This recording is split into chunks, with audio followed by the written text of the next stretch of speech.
Bueno, entramos pues de nuevo en Sábado de Consultas. aquí estamos de vuelta. Muchísimas gracias por mantener su sintonía. Y pues el día de hoy nos acompaña la doctora Andy Garavito, con quien vamos a tocar el tema la diabetes, la obesidad y la tiroides. Ella es endocrinóloga y es especialista en manejo y control de todas estas cosas. Así que hoy vamos a aprender mucho, porque de que hay preguntas, hay preguntas. Buenas tardes, doctora Andy. Bienvenida a nuestro espacio. Muchas gracias. Buenas tardes. Buenas tardes, doctora. Yo creo que podemos empezar de una vez, sin más preámbulos. ¿Qué es la diabetes? La diabetes es una enfermedad caracterizada porque a nivel del páncreas tenemos una alteración de una de las hormonas que se llama insulina, donde pueden pasar varias cosas. Uno, que esta hormona la persona no la sintetice de manera adecuada y no la produzca. O dos, que la insulina que llega al torrente sanguíneo no pueda ser asimilada por el cuerpo de la manera adecuada, lo que lleva a un aumento de la glicemia y eso produce entonces la diabetes. En el caso de yo siempre escucho, doctora, que no manejo bien, bueno, lógico, no lo puedo manejar porque yo no soy médico, la resistencia a la insulina. ¿A qué se refiere esto? ¿Es cuando una persona no metaboliza bien? Efectivamente, la resistencia a la insulina es casi el preámbulo de la diabetes. Producto de la obesidad, del sedentarismo, de la mala alimentación, llega un aumento en la cantidad de grasa y produce una mala absorción de la insulina en las células del organismo que debe de hacer su trabajo. Entonces, cuando la obesidad empieza a producir un aumento en la cantidad de grasa en el cuerpo, esta resistencia empieza a marcarse porque la insulina no logra entrar al cuerpo de manera adecuada. Ella entra, pero no la suficiente, y eso viene produciendo ciertas consecuencias que vemos antes de llegar a la diabetes. Doctora, hablamos de una prediabetes y hablamos de la diabetes. Entonces, ¿cuándo un paciente se puede considerar como prediabético y cuál es ese paso que da el paciente para establecerse en la condición de diabetes? Ok, muy buena pregunta. La prediabetes, como lo dice su nombre, antes. Y la diabetes ya es la enfermedad. La prediabetes es curable, o sea, se devuelve para atrás, pero la diabetes es una enfermedad crónica que no tiene cura. La diferencia es que la prediabetes uno maneja niveles de glicemias altos, pero todavía no están tan altos como para poder decir que tienes una diabetes. Todavía tienes insulina en el páncreas que está haciendo el trabajo, pero no de manera adecuada, que es donde entra la insulinoresistencia. Y diabetes como tal es ya cuando ese paciente está empezando a manejar niveles de glicemia en ayunas por encima de 126 y después de comer por encima de 200. Entonces, esa es la diferencia. Los niveles de glicemia en ambos están altos. En uno todavía no tanto, pero en el otro ya no hay marcha atrás. Muchas Doctora, veces... perdóname, Juliana, sí. ¿Cuál es la relación entre la diabetes, la obesidad y la tiroides? Que son los tres temas que estamos tratando hoy. Ok. La diabetes y la obesidad van muy, muy de la mano, porque la obesidad casi siempre es la antesala de la diabetes, sobre todo la diabetes tipo 2, porque hay varios tipos de diabetes. Ahora estamos hablando sobre todo de la tipo 2, la tipo 1 y las diabetes autoinmunes también son otro tipo de diabetes que se caracterizan por otra cosa. Pero la obesidad en la diabetes tipo 2 es la antesala. Mientras mayor incidencia de obesidad tiene un paciente, mayor y rápida será la facilidad para que ese paciente se vuelva diabético, puesto que los factores que llevan a que la insulina no entre de manera adecuada al cuerpo vienen caracterizados por esa obesidad, que es la que va marcando ese paso para que la insulina no entre. Entonces, sí, la asociación que tiene la tiroides con la diabetes y la obesidad es que la diabetes está asociada en un gran factor a una gran cantidad de enfermedades tiroideas. Y hay enfermedades tiroideas que están muy asociadas a tipos de diabetes, sobre todo autoinmune. Dígase, si usted tiene un hipotiroidismo, que es una enfermedad autoinmune, sobre todo por alguna tiroiditis de Hashimoto, tiene un alto riesgo de padecer una diabetes más a futuro, porque ya su sistema inmune y endocrinológico se ve afectado por ese trastorno de base. Precisamente con eso de la tiroides, doctora, una persona que haya en el pasado se le haya detectado algunos nódulos de tiroides, está en tratamiento, luego el tratamiento hizo su efecto y se le retiró el tratamiento porque hizo su efecto, pudiese volver a repetir ese escenario? Sí, los nódulos de tiroides, sus causas son muy variadas. Lo primero es que si el nódulo, vamos primero a definir lo que es un nódulo de tiroides, porque a veces entendemos que porque tenemos un nódulo tenemos una tiroide que da problemas. No. Yo he definido los nódulos de tiroides como los chichitos del tiroide. O sea, tenemos gente que están gordita y tienen un chichito y ese chichito no le gusta, eso es un nódulo. Su tiroides se encuentra bien, pero tiene un aumento de tamaño localizado en la glándula, lo que yo le he puesto chichón, chichito, para que la gente entienda. Correcto. Más que otra cosa. Entonces, esos nódulos, con el tiempo, hay un aumento en la presencia de nódulos en el cuerpo, producto de la edad, de la alimentación y de factores autoinmunes. Los nódulos de tiroides no se medican. Estamos hablando que solamente un 10% de los pacientes, si tienen ciertos factores a su favor para que sea verdaderamente nódulos, puedan mejorar. Lo que estamos hablando es que por cada 10 pacientes que nosotros los médicos le ponemos tratamiento para los nódulos, solamente vamos a tener un paciente que va a revertir ese nódulo. Lo que hay sobre todo es que darle seguimiento. Por eso es que a veces, no, que se desapareció el nódulo. Pudieron haber factores autoinmunes y alimenticios que sí llevaron a que ese nódulo desapareciera, o usted tuvo la bendecida suerte de que usted estuviera en ese 10% de esos nódulos que iban a mejorar con el uso sobre todo de la levotiroxina, que es lo que más utilizamos cuando queremos ver si el nódulo puede desaparecer. Entonces, cuando se va, que pasan varios años, que vemos que el nódulo no está y vuelve y nos exponemos a las características anteriormente descritas, entonces volvemos a aparecer estos nódulos. También hay que tomar muy en cuenta cuando un paciente solo es por nódulos de tiroides, la sonografía que se le hace a ese paciente. Lo ideal es que siempre sea el mismo sonógrafo, porque a veces los sonografistas, imagenólogos, como verdaderamente se llaman, imaginan que vieron el nódulo o imaginan que no vieron el nódulo. Entonces, es bueno que sea siempre con el mismo médico. Pero para saber, y a veces que tú vas a una oficina de diagnóstico, un centro, y es posible que tú vayas a otra hora que no esté el mismo imaginólogo que te hizo previamente el estudio. Sí, pero usualmente ya contamos con grandes herramientas para que se queden guardados los estudios anteriores. Correcto. Y si uno va con un referimiento anterior, que uno vea más o menos que es del mismo sitio, la persona va a hacer mayor hincapié en ver si realmente era un diagnóstico certero o si no era un diagnóstico certero. Ahora es tiempo de que te sumes a esta conversación con la doctora Andy Garavito, así que acompáñanos. Franklin, coloca nuestros teléfonos. Comunícate 809-540-1065. 1-833-610-1065 desde los Estados Unidos. Sol 106.5, la más interactiva. Doctora, es bueno que establezcamos, porque se habla de los tipos de diabetes. Existe la diabetes tipo 1, tipo 2. Y la inmune ahora usted pero dijo también, yo no conocía esa. También se menciona la diabetes mellitus tipo 2. Esa es mi pregunta. ¿Qué es la diabetes mellitus tipo 2? Pero antes tenemos nuestras líneas llenas, así que vamos a darle prioridad a nuestros oyentes y las unimos. Buenas tardes, ¿quién nos habla y desde dónde? Sí, buenas tardes, le habla Primitiva Maldonado de La Romana. Gracias, señora Maldonado, buenos días. Primitiva. Un abrazo para ese gran equipo. Gracias. Igualmente, Igual. muchas gracias. Adelante con su inquietud. Sí, amén. Nada, doctora, como siempre, gracias por usted brindarle su conocimiento a este programa y nosotros, sobre todo al pueblo dominicano, por medio de la audiencia, y saludo al pueblo dominicano. Doctora, cuando yo veo una persona obesa o gorda, como decimos comúnmente, yo de una vez se desactivan las alarmas en mi mente de que puede sufrir del corazón y de diabetes.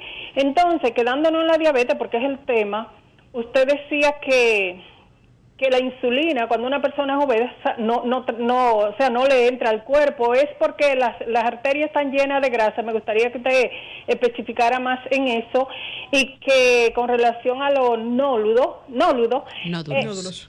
Sí, perdón, no lo sé pronunciar bien. Usted le dice a las personas, o se le llama imaginario, porque yo entiendo el término imaginario cuando una gente se imagina la cosa. Explíqueme más por qué son imaginarios. Gracias. Perfecto, tenemos otro contacto. Buenas tardes, ¿quién nos habla y desde dónde? Me habla Gertrude de la zona oriental. Adelante con su pregunta, la doctora Garavito. Ajá, muchas gracias. A mí me sale un quistel coloide, algo así. ¿Coloideo? Ajá. Yo quiero saber si esto es peligroso, porque no he ido todavía a ver un especialista. Tenemos otro contacto. Bueno, doctora. Se cayó ese contacto.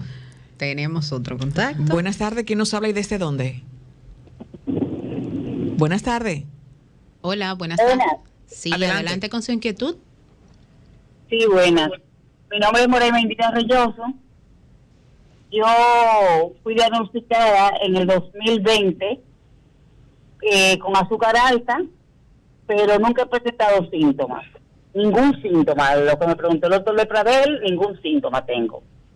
Pero yo parece que me tomaba mal el medicamento, el Lipitor, y últimamente, ya tengo 2 meses, estoy hablando de 2 años bebiéndomelo mal, y lo estoy bebiendo como es, con las comidas, pero el azúcar me baja demasiado. Yo mantengo con ella en 110, 115, y cuando me tomo el medicamento me baja a 74. Al mediodía la tengo en 50 y pico, y en las comidas de ya cada 7, cuando ceno, me sube a 104 o 115. Pero tengo días que me sube a 100, que amanezco con ella en 130. Es decir, si ceno después de las 7, me sube a 130. Él me dijo que era una de azúcar, dije por mala alimentación. Trato de llevar la dieta, pero no hay forma. Ok, muchísimas gracias con su pregunta. Bueno, doctora, vamos a responder las que tenemos. La primera es la de la diferencia de diabetes mellitus para entonces entrar en la de primitiva. Hablamos de diabetes tipo 1, diabetes tipo 2, diabetes mellitus tipo 2 y también hablamos de la diabetes que usted nos mencionó. Que es inmune o autogénica, realmente es el nombre. Miren, las diabetes son mellitus. La 1 y la 2 son mellitus. Y la diabetes autogénica, que también es la diabetes autoinmune, que se ve en menores cantidades de casos. La diferencia que hay entre las 3 diabetes puede ser marcada por varios factores. Uno, su manera de presentación. El diabético tipo 1 usualmente debuta en la infancia o en la adolescencia porque es un páncreas que viene genéticamente e inmunamente predispuesto para dejar de producir insulina pronto. Entonces, el diabético que nos llega en la infancia o en la adolescencia. Ese es un paciente, por tanto, que como ya no tiene nada de insulina, su tratamiento de base siempre será insulina. Eso es uno de los factores primordiales. La diabetes mellitus tipo 2 es la diabetes en la cual es producida por la obesidad y la falta de ejercicio, que es la mayor cantidad de diabetes que estamos mirando en el mundo completo ahora mismo. Por sobre todo el tema de que ya no nos movemos, de que comemos mucha harina, de que comemos mucho azúcar. Entonces, y estamos en las redes. Exactamente, eso nos ha acelerado mucho el proceso de que la diabetes, que debió de haber sido que es una enfermedad crónica que debe de ser diagnosticada después de los 55 años, usualmente ya es cada vez más usual que te llegue un paciente a consulta en una adultez joven de 30 y tantos años, de 20 y tantos años, que tú dices, ¿qué pasó? Pero es sobre todo por esa situación. Y la diabetes autogénica o diabetes autoinmune, como es la diabetes tipo LADAS, diabetes latente autoinmune del adulto, es una diabetes que se diagnostica durante sobre todo los años 20, 30 de este paciente y el paciente empieza muy bien. Usted le pone antidiabéticos orales, que son pastillas. Resulta que después el paciente ya no se regulariza con tanta facilidad con la pastilla. Entonces te pasa por obligación insulina, pero llega un momento que la insulina no le resuelve, pero resulta que es una etapa de vida media. Es un poquito más complicada para hacer el diagnóstico porque lleva mucho que ver del tipo de paciente y de la manera de manifestación del paciente.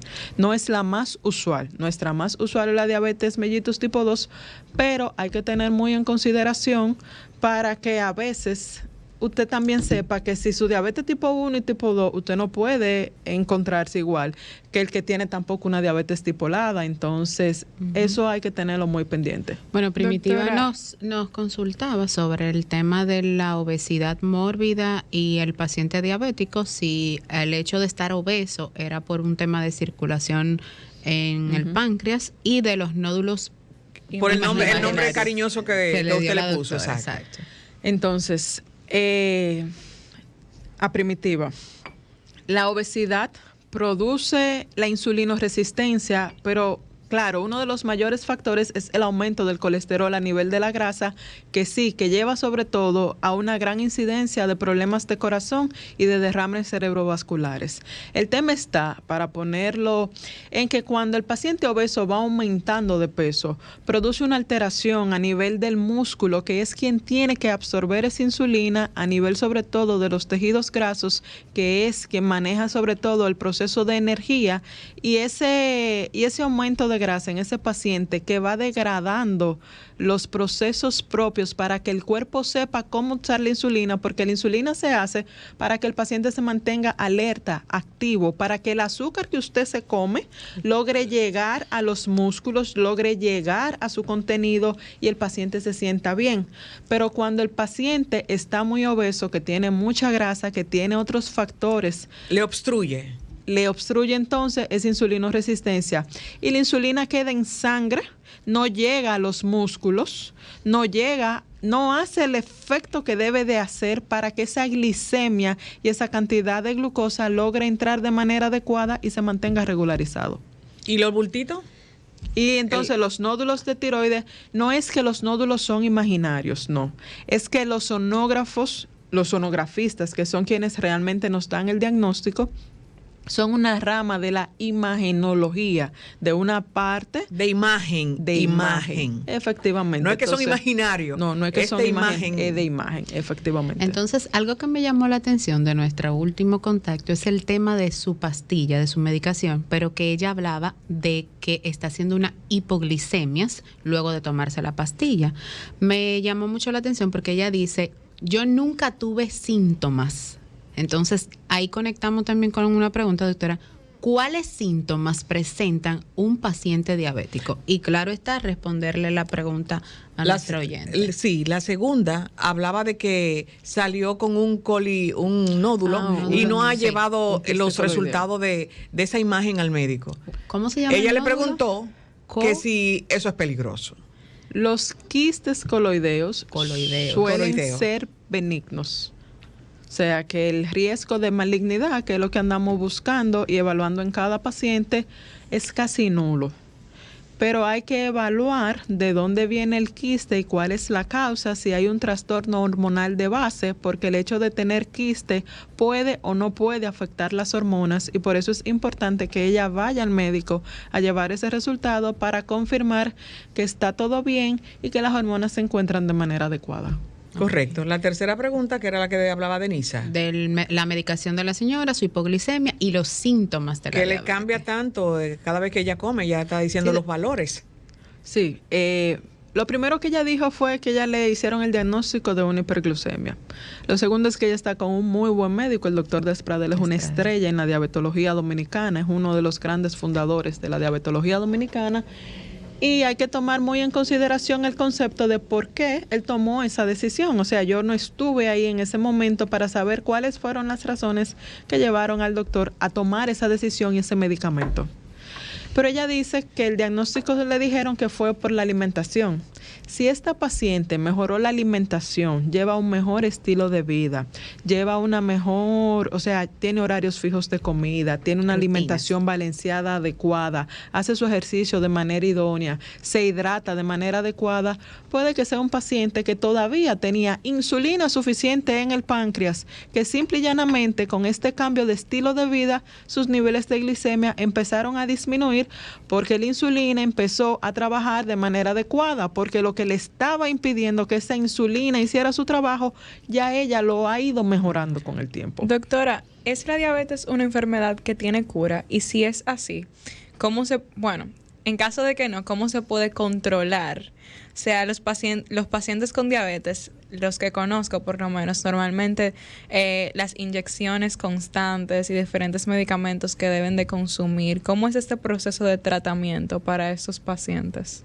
Ok. Para terminar con la paciente anterior, les recomiendo que vaya donde su doctor nuevamente, reevalúen su terapia, porque unas glicemias en 54 también tienen otros riesgos. Las hipoglicemias son más temidas incluso que las hiperglicemias. Sí. Entonces, que no se demore y que esta misma semana pueda ir donde su médico para que tomen eso en consideración. Y ella hablaba de que ella no tuvo ningún síntoma, que ella no sintió nada cuando le diagnosticaron la diabetes. Hoy por hoy los síntomas de la diabetes son multifactoriales. Mira, van desde cansancio, decaimiento, pérdida del pelo. Tú te sientes que no estás durmiendo bien, aumento de la cantidad de sed, aumento de la cantidad de veces que tú vas al baño, pérdida de peso sin razón justificada. ¿Y qué queremos todas las mujeres? Rebajar de peso. Ay, sin pero yo hacer estoy dieta. bien, mira, exacto, y sin hacer ejercicio. Y nada. Entonces, quizás ella tuvo síntomas que no los asoció a la diabetes en su primera instancia, porque todas las hiperglucemias producen síntomas. Las hiperglucemias no, o sea, el aumento de la glicemia en sangre, lo que te está diciendo es que esa energía tú debes de tenerla dentro de tu cuerpo, pero se te queda en el torrente sanguíneo. Entonces tú ves el azúcar alta porque la energía no te está llegando. Yo le estoy tratando de aplatanar. Entonces el paciente se siente cansado, decaído, no rinde bien, se anda bostezando. Donde quiera que usted lo siente, el paciente se te empieza a quedar dormido y es como de que no sé lo que me pasa, hay un cansancio eterno y creen que es un burnout, como hablábamos ahorita, creen que es estrés, creen que es el problema y resulta que no, que el azúcar le está subiendo en sangre. Entonces decía la pregunta de Juliana. Si la diabetes tiene cura y si no, al menos si se puede controlar, ¿cuál es la manera? Ok, mira, la diabetes es una enfermedad que no se cura. Bien, puede ser reversible, se han visto sobre todo en aquellos pacientes obesos, obesidades mórbidas, que son diabéticos por el sedentarismo, el ejercicio, la mala alimentación, y esa situación entonces te lleva a una obesidad que se le hace difícil. Pero resulta que ese paciente que la obesidad le produjo que esa diabetes se quita de buena primera 100, 150 libras, pues se cura. Se cura porque ya la cantidad de insulina que tiene en el páncreas es suficiente para el volumen de cuerpo que ahora tiene ese paciente. Porque no es lo mismo montar en un carro a 6 gente que en el mismo carro montar 12 donde nada más caben 6. Correcto. Entonces, por eso es que cuando el paciente se hace una bariátrica, se mejora o se cura de la diabetes. No fue que se curó, es que bajaste de peso, mejoraste los caracteres y eso te llevó entonces a esa reversión. Pero si ese paciente vuelve a subir de peso, vuelve a llevar una mala vida, la diabetes va a estar de que, aló, buen día. Y las personas que genéticamente tienen más probabilidad de tener diabetes, sea porque sus padres, sus abuelos tengan diabetes, ¿de qué manera podrían prevenir esto? ¿Y qué probabilidad hay de que contraigan la enfermedad? Muy buena pregunta. Sí, la genética. La genética es un factor potente pero no predisponente. Es más pesado el factor ambiental que el factor genético para tener una diabetes tipo 2, estamos hablando. Que cuando son diabetes autogénicas ya es otra cosa, pero ya esos son casos y estudios particulares. Entonces, el ejercicio, la alimentación, un estilo de vida activo, te van a garantizar que la diabetes llegue a etapas finales de la vida y no a etapas tempranas, sin importar quién de tu familia es el paciente diabético. Tenemos uno contacto. Así es. Buenas tardes. Buenos días. Buenas tardes, perdón. Hola, buenas Fíjese, tardes. Buenas tardes. Mire, a mí me tomaron la prueba de glicemia y la tenía en 227. Luego me puse en alarma, dejé todos los azúcares, todas las frutas dulces, los panes, todas las harinas, el arroz. Comencé a comer vegetales, huevo hervido, carne magra. Bueno, a los 10 días volví, me hicieron la prueba, tenían 167. Al otro día me la tomaron de nuevo, tenía 172. Al tercer día, 118. Entonces ahora paré una semana de tomar la prueba para ir al endocrinólogo. ¿Qué tiene que ver con esa baja después que yo tomé solamente la medida de alimentarme bien? ¿Después qué? Después que comencé a alimentarme bien, comer vegetales, carne magra, nada de azúcar, ni pan, ni arroz, ni pastas, solo vegetales y frutas que tienen poco azúcar. Vamos a contestarle después de esta. Sí. Tenemos otro contacto. Buenas tardes. ¿Quién nos habla y desde dónde? Buenas. Sí, Adelante. Gracias. Ay, sí, tenía rato por comunicarme. Buenas tardes. Yo quiero que la doctora me conteste esta pregunta. Yo fui diagnosticada con hipotiroidismo. Para mí pensaba que el mundo se me iba a venir encima, porque fue muy terrible. Una mujer que se ejercita mucho, se cuida mucho la alimentación y todo. Pero bueno, me gustaría saber a qué se debe ese alto índice de diagnóstico en mujeres, sobre todo, de hipotiroidismo. Y si es cierto que una vez uno es medicado y empieza a usar los medicamentos, sí es cierto que no se pueden dejar de golpe. Por favor, me contestan esa pregunta. Ahí están las inquietudes. Bueno, comenzamos con la primera, que es el tema del señor de su hiperglicemia 286, creo que fue. Y luego de su alimentación saludable, entonces ha cedido un poco. Ese paciente fue justamente lo que le estaba produciendo los aumentos de glicemia, fue la mala alimentación que llevaba con el consumo de azúcar y de cosas dulces y de harina y de pan y de grasa y de arroz y de yuca. Y eso entonces inmediatamente, porque el organismo es tan sabio que esto es inmediato, o sea, de que el paciente empieza a hacer cambios de estilo de vida, se mejora inmediato. O sea, eso no es de que usted va a esperar, no se ve de una vez. Entonces, al paciente empezar a cambiar el estilo de vida, la glicemia bajó.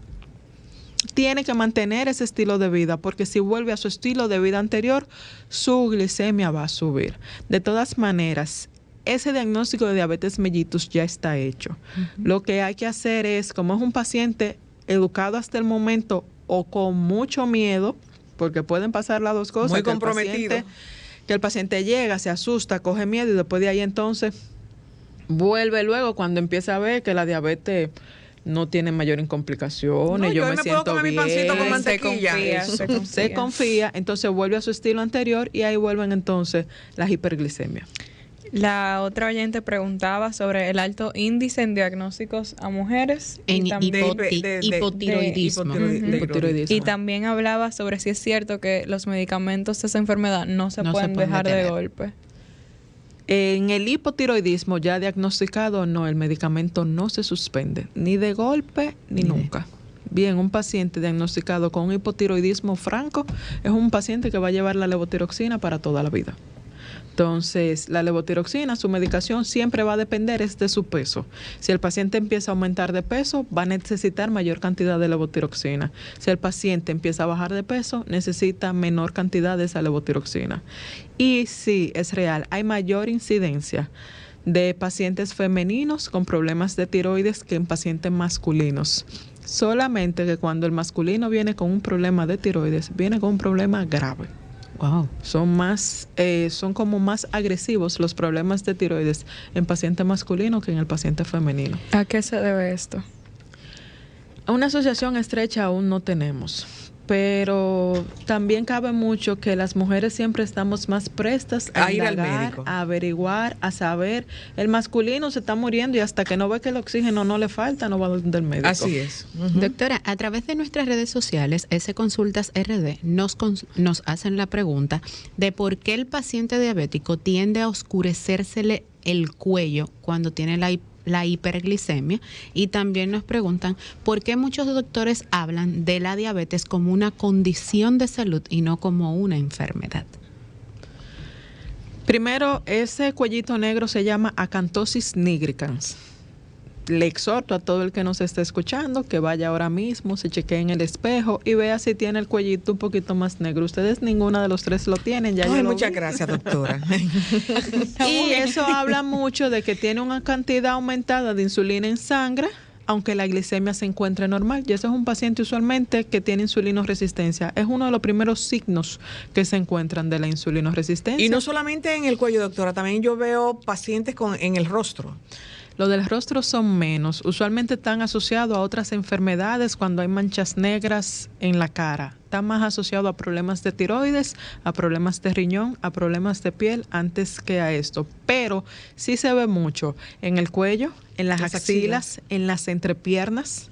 Entonces, esas pacientes que los tienen ahí sí deben de ir a ser evaluados y chequearse con un médico, sobre todo para medir los niveles de glicemia. En los niveles realmente, cuando nosotros nos mandan a hacer las analíticas, ¿cuál es el nivel óptimo para yo saber que mi insulina está haciendo efecto en mi cuerpo normal? Una glicemia por debajo de 99 y por encima de 70. Una glicemia en ayunas de 70 a 99. Esa es la glicemia ideal de todo paciente. Excelente. Y una postprandial, o sea, usted salió y su abuelita tenía un glucómetro y usted se pichó el dedo. Si esa glicemia se encuentra entre 140 y 180, también es adecuada. Doctora, ¿cuáles son las complicaciones que puede tener un paciente con diabetes? Aparte de lo que usted mencionaba de que el cansancio, que se cansa fácil, ¿hay alguna complicación como que se desmayen, algo así, como una manifestación marcada que puedan tener pacientes con una diabetes muy desarrollada? Y mi pregunta con la de Juliana, ¿a qué se debe que en el, vamos a ponerle 50% de los casos de un paciente diabético tiende a aumentar sus niveles de creatinina? Ok. ¿Y por qué, conectando también, al final hay pacientes que hay que amputarle algún órgano? Ay, doctora, dijimos al inicio del programa que había muchas preguntas, así que estamos... Hay muchísimas, y nuestros teléfonos están... Sí, full. Ok. Entonces, las complicaciones de las diabetes se dividen en complicaciones agudas y complicaciones crónicas, ¿verdad? Las complicaciones agudas significa hoy, ahora y en este momento, que es una hipoglicemia, un bajón de azúcar o un subión de azúcar de mala manera que te puede llevar entonces a ser ingresado porque tiene mucho rato con ella ahí y puede producir entonces un comiperoosmoral, una cetoacidosis diabética y tiene sus complicaciones. Y la hipoglicemia, que es el paciente que no comió, que se bebió su medicamento, que hizo exceso de ejercicio, esa glicemia abajo de 50, se desmaya. Bien, y ahí para sacarlo de ese desmayo por obligación hay que ponerle a subirle el azúcar. Esas son las agudas. Entonces las complicaciones crónicas del paciente diabético se dividen en macro complicaciones y en micro complicaciones. Micro en el sentido de la vascularidad. Bien, viene asociado sobre todo el paciente diabético luego de tener aproximadamente 12 a 13 años, casi siempre presenta una nefropatía diabética, que es una de las micro complicaciones que presenta el paciente diabético ya con los años. Por lo que lo llevan a dializar. Pero eso no es de la noche a la mañana, ni todos los pacientes que tengamos que sufran de diabetes van a tener estas complicaciones. Para un paciente llegar a las complicaciones crónicas va a depender de cómo fue su diabetes durante los primeros años del diagnóstico. Por eso es muy importante que el paciente, cuando llega a la consulta, que se le hace el diagnóstico inmediato, esos primeros 3 a 5 años son determinantes para la evolución de toda su vida de esa diabetes, porque una diabetes que sea bien manejada y controlada durante esos primeros 5 años le va a garantizar al paciente no tener complicaciones a mayores tiempos. Doctora, no podemos cerrar esta conversación sin antes que usted nos facilite sus contactos, sus redes sociales, porque mire, así como está nuestro panel del teléfono full de llamadas, sé que hay muchos usuarios y muchos oyentes que se quedaron con muchas consultas y quizás puedan responderla en su consultorio o en su defecto a través de todo el material que usted sube a través de las redes sociales. Yo estoy en el Centro Oriental de Diabetes y Endocrinología, eso es en la zona oriental, todos los días. Por ahí me pueden conseguir en el 809-596-1335, extensión 33. ¿Y sus activas redes sociales? Yo estoy en Facebook y en Instagram como Doctora Garavito, DRA.Garavito. Así es.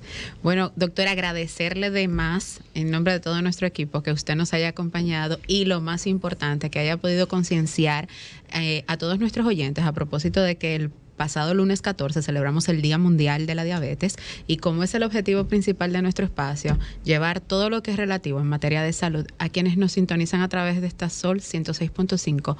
Muchísimas gracias. Gracias a por ustedes. Compartir su Quedamos en los paneles llenos. Habrá una segunda parte. Debe de haber una segunda parte. Claro que sí. Cuando quieran. A ustedes que están en sintonía, no se pierdan, porque luego de esta breve pausa comercial, regresamos con más de nuestro sábado de consultas. Estás escuchando el interactivo de la orientación, sábado de consultas.